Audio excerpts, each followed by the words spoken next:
جنت جو دار المومنین ہے اور جہنم جو دار الکفار ہے. اللہ سبحانہ وتعالی نے یہ دو انجام رکھے ہیں اپنے دو قسم کے بندوں کے لیے، کیونکہ نہ وہ دنیا میں برابر ہیں اور نہ وہ آخرت میں برابر ہو سکتے ہیں. لیکن کوئی بھی شخص صرف اپنی کوشش سے جنت میں نہیں پہنچ سکتا جب تک کہ اللہ سبحانہ وتعالی کی رحمت اس کو نہ ڈھانپ لے. تو اس لیے انسان کو ہمیشہ ہمیشہ اللہ تعالیٰ سے جنت کی دعا کرتے رہنا چاہیے اور اس کا حریص بھی رہنا چاہیے اور اس کا شوق انسان کو ہونا چاہیے. تو چند ایک وہ کام جو جہنم میں لے جانے والے ہیں، ان میں سب سے پہلے شرک. اللہ تعالیٰ فرماتے ہیں اِنَّهُ مَن يُشْرِكْ بِاللَّهِ فَقَدْ حَرَّمَ اللَّهُ عَلَيْهِ الْجَنَّةَ وَمَأْوَاهُ النَّارُ. جو شخص اللہ سے شرک کرتا ہے اللہ نے اس کے لیے جنت حرام کر دی اور اس کا ٹھکانہ دوزخ ہے. پھر نماز نہ پڑھنا. جہنم والوں سے پوچھا جائے گا ما سلککم فی سقر قالوا لم نک من المصلین. اہل جہنم سے جب پوچھا جائے گا کہ تمہیں کیا چیز دوزخ میں لے گئی، وہ کہیں گے ہم نماز ادا نہیں کیا کرتے تھے. پھر زکوٰۃ کا نہ دینا. رسول اللہ صلی اللہ علیہ وسلم نے فرمایا زکوٰۃ روکنے والا قیامت کے دن آگ میں ہوگا. پھر نبی صلی اللہ علیہ وسلم کے بارے میں جھوٹی حدیثیں بیان کرنا. آپ نے فرمایا جس نے مجھ پر جھوٹ باندھا، مجھ سے جھوٹی بات روایت کی، وہ جہنم میں ہوگا. پھر گناہوں کو حقیر سمجھنا کہ کوئی بات نہیں. آپ نے فرمایا معمولی گناہوں سے بھی اپنے آپ کو بچاؤ کیونکہ اللہ کے ہاں ان کی بھی تفتیش ہو سکتی ہے. پھر غیبت کرنا. رسول اللہ صلی اللہ علیہ وسلم نے فرمایا جب مجھے معراج کرائی گئی تو میں ایک قوم سے گزرا کہ ان کے ناخن تانبے کے تھے اور ان ناخنوں سے وہ اپنے چہرے اور سینے کے گوشت کو نوچ رہے تھے، کھرچ رہے تھے. تو کس قدر بدنما بھیانک شکلیں بن گئی ہوں گی. تو میں نے کہا کہ اے جبرائیل یہ کون لوگ ہیں؟ آپ نے فرمایا یہ وہ لوگ ہیں جو دنیا میں دوسروں کا گوشت کھاتے تھے، یعنی ان کی عزتوں کے پیچھے پڑ جاتے تھے. پھر اسی طرح لعنت اور ناشکری کرنا. نبی صلی اللہ علیہ وسلم نے فرمایا اے عورتوں کی جماعت صدقہ کرو کیونکہ میں نے جہنم میں زیادہ تم کو دیکھا ہے. انہوں نے کہا یا رسول اللہ صلی اللہ علیہ وسلم ایسا کیوں؟ آپ نے فرمایا تم لعن طعن بہت کرتی ہو اور شوہر کی ناشکری کرتی ہو. پھر اسی طرح غلط کمائی سے صلہ رحمی کرنا. پھر 3 دن سے زیادہ ناراض رہنا، یعنی کسی مسلمان بھائی کو چھوڑنا 3 دن سے زیادہ جائز نہیں. اگر بول چال اس طرح بند کر دی اور اسی حالت میں انسان مر گیا تو جہنم میں جائے گا. پھر اسی طرح جانوروں پر ظلم کرنا. پھر تکبر کرنا، گفتگو میں بد احتیاطی کرنا، جھوٹ بولنا. اس کے برعکس جو چیزیں جنت میں لے جانے والی ان میں سب سے پہلے کلمہ توحید لا الہ الا اللہ، یعنی اللہ سبحانہ وتعالیٰ کو ایک ماننا. نبی صلی اللہ علیہ وسلم کی اطاعت کرنا کیونکہ آپ نے فرمایا من اطاعنی دخل الجنہ، جو میری اطاعت کرے گا وہ جنت میں داخل ہوگا. پھر بنیادی عبادات کی پابندی کرنا. آپ صلی اللہ علیہ وسلم نے فرمایا جو شخص اللہ اور اس کے رسول پر ایمان لائے اور نماز قائم کرے اور رمضان کے روزے رکھے تو اللہ پر حق ہے کہ وہ اسے جنت میں داخل کر دے. پھر اس طرح رشتوں کو جوڑنا.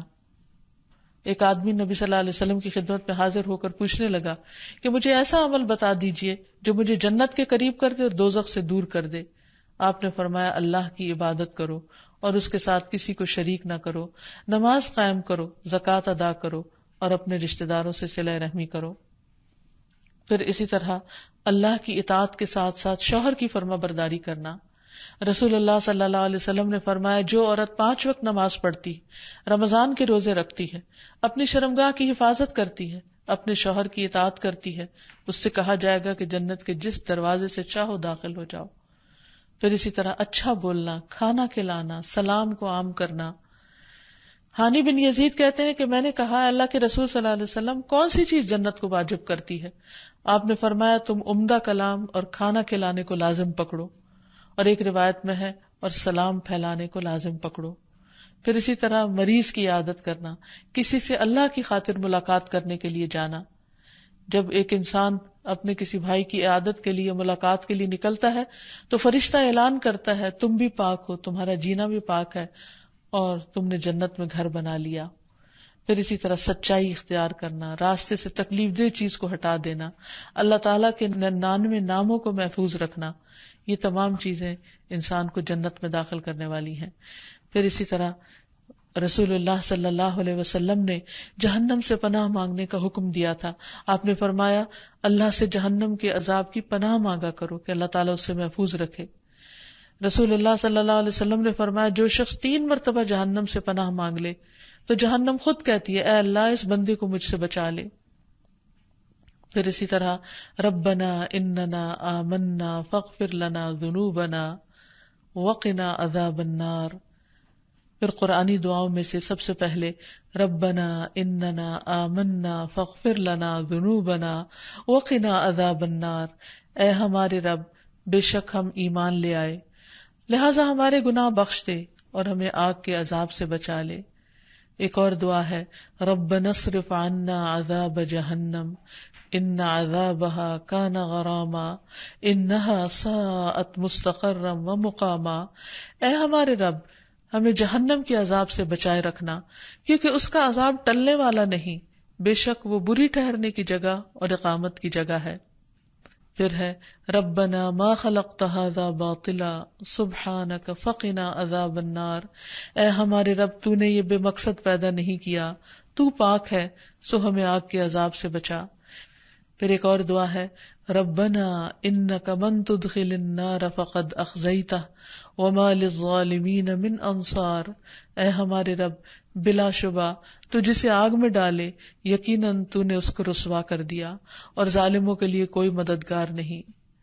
اسی طرح نبی صلی اللہ علیہ وسلم نے جو دعائیں سکھائیں ان میں ہے اللہم انی اعوذ بک من الکسل والہرم والمأثم والمغرم ومن فتنة القبر وعذاب القبر ومن فتنة النار وعذاب النار. اے اللہ بے شک میں تیری پناہ مانگتا ہوں سستی سے، بہت زیادہ بڑھاپے سے، گناہ سے، قرض سے، قبر کی آزمائش اور عذاب سے، اور آگ کی آزمائش اور آگ کے عذاب سے.